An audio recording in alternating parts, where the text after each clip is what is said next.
Give me the mic, give me the mic. Microphone checker 1 2. Give me the mic, give me the mic. Microphone checker 1 2. Give me the mic, give me the mic. Microphone checker 1 2. Give me the mic, give me the mic. You got it. Mike, man, it's almost 2021 already. I can't believe this year just flew by, bro. I don't even think I accomplished what I really wanted to accomplish this year, man. It's just everything just went fast, and this year's over. But on the other hand, I really want it to be over because I just can't wait for a new year. This year's just, it was too much to consume. It's just a lot going on, and I just want it to be over so we can just somehow move on with our lives and just do what we normally do, just be ordinary people. Yeah, that sounds like a lot of people right now. I remember a couple weeks ago, a lot of people saying, man, I'll never take this vaccine. Now you hear a lot of people saying, yeah, well, I'll take it. You know, what about you, Mike? Would you take this vaccine? I'm not going to take the vaccine unless I am forced to. And I can tell you how that can happen. When I say forced to, if people signed up for it, if the majority takes the vaccine, and then more likely I'll take the vaccine too, because then again it's because other people decided for me. Because if other people did their research, and majority of America, if we did our research, I should say, and then we wouldn't be thinking about taking vaccination that were just born over less than a year, not even 9 months. It takes 9 months for a human being to develop, right? Yeah. So imagine there's no vaccination that was created less than a year if we look at closely to how all these vaccinations came about, the previous, of course. Well, I understand your skepticism.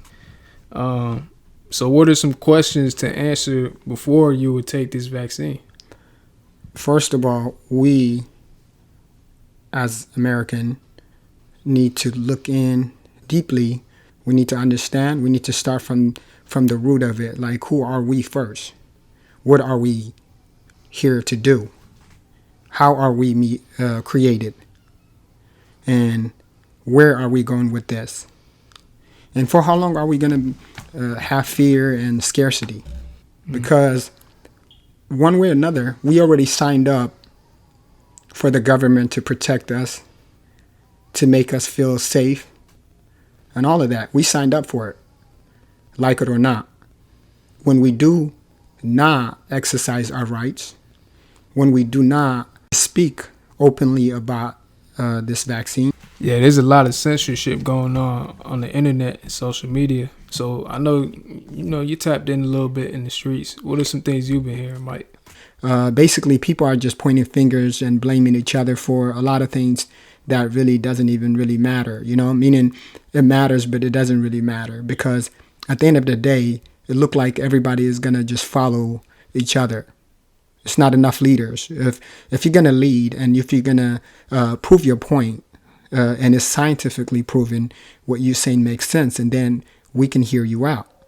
But if what you're saying is it doesn't make sense, you're just saying what you're saying because that's how you feel. You feel entitled of your opinion, and you just want to go out and on social media and comment or blogs and do all these things that doesn't even make sense about how you're going to go take vaccine, and pointing finger at the people who don't want to take vaccine because you accuse them of being religious or whatever the case may be.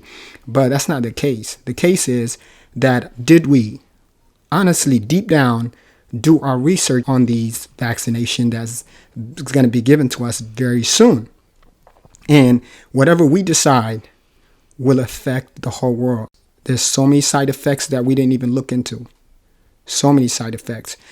One, how is it going to affect our offspring? What is it going to do to our DNA when we take this vaccination? It's just a lot to consume. It's a lot going on. It's just a lot going on. Too many pictures, too many videos of hate and pointing fingers at each other and all of that. That doesn't even really matter. What matters is, are we making a difference? Are we going to, as American, are we going to come together Is there togetherness here? Are we seeking for the truth that's going to set us free, or are we here just to criticize each other? So these are my concern, and more importantly, what we do as Americans can affect all other countries, especially the third world countries that look up to us because we are powerful and a strong nation. If we are a strong nation, how can we not strong together on this vaccination and really understand what is being put in our body? What are we taking in? If we can't do that, then we have nothing. What I'm saying doesn't even matter. So let's go with that. We have this caller. We're going to ask him questions, and let's just please listen to him and see what he has to say. Everybody's opinion matters, but those who do their research are the most important to me.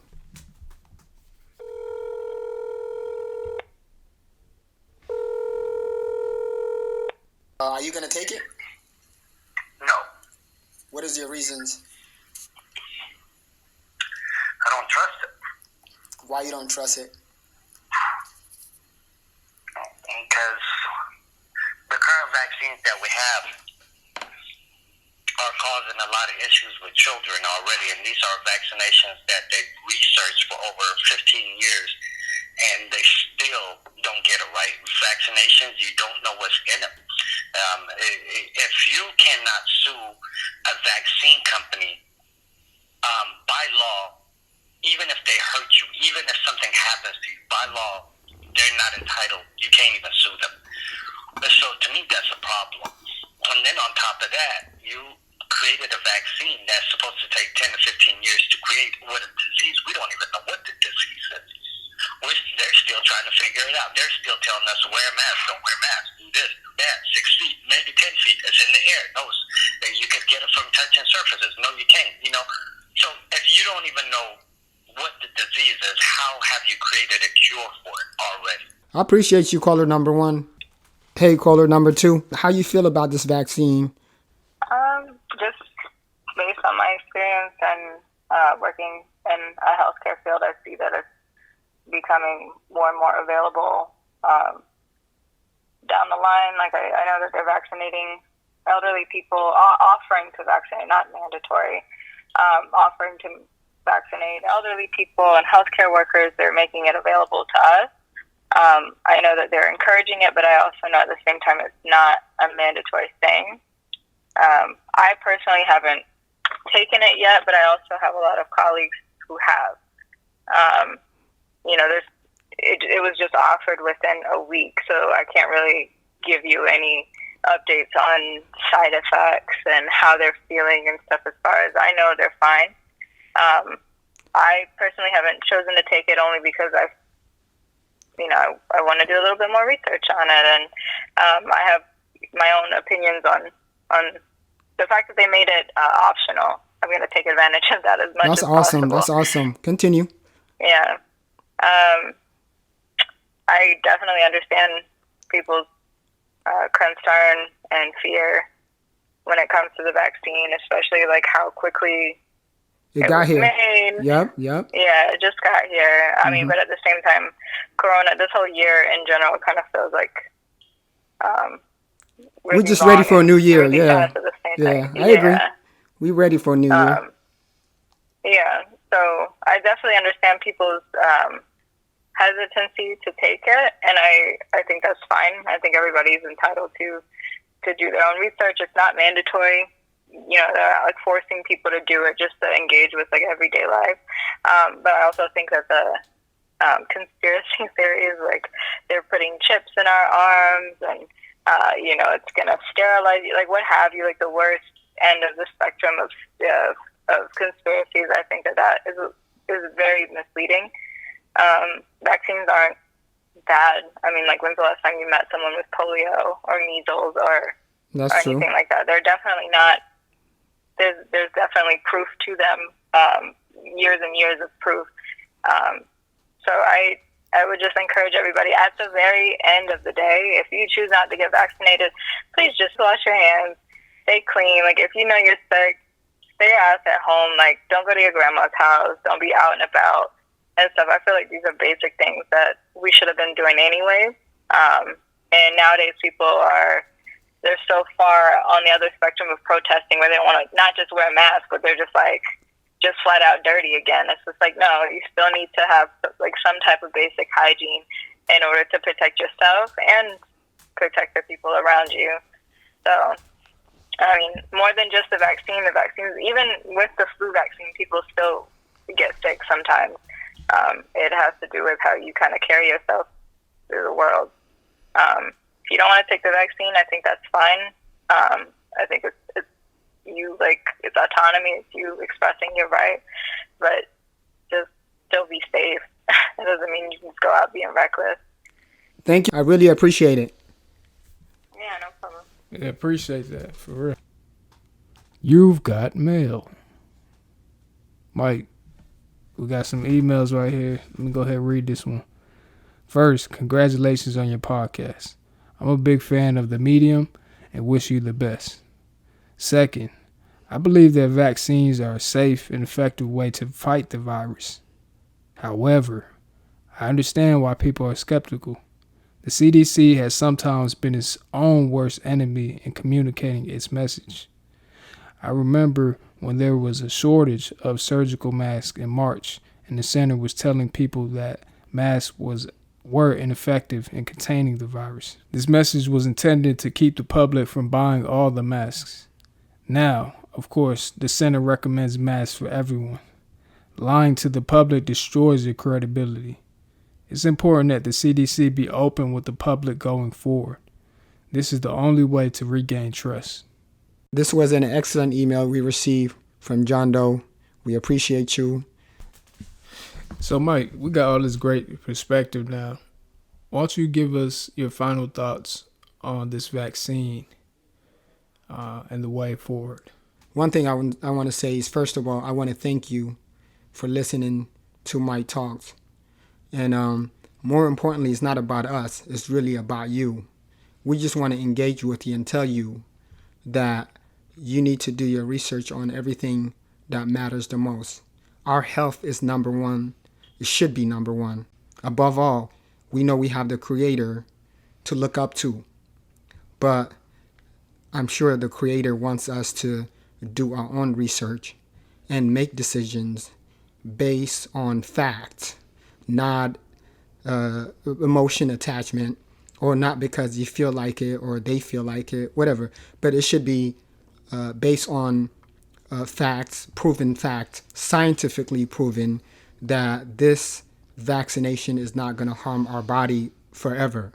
Because if we don't speak up and we don't discuss these things together, we won't be able to fight it and win the war that's thrown to us today, tomorrow, and forever. It's not sweet. Life isn't sweet, but it could be sweet if you do your part. Each one teach one. That's what I believe.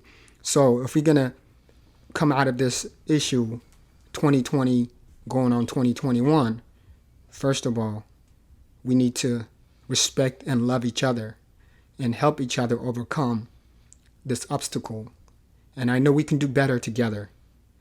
That's what I want to leave it here. And don't forget, subscribe, thumbs up, Mike Talks. What you want to say, bro? Talk to the people. I want to say, once again, thank you to everybody that shows Mike support and that's tuning in.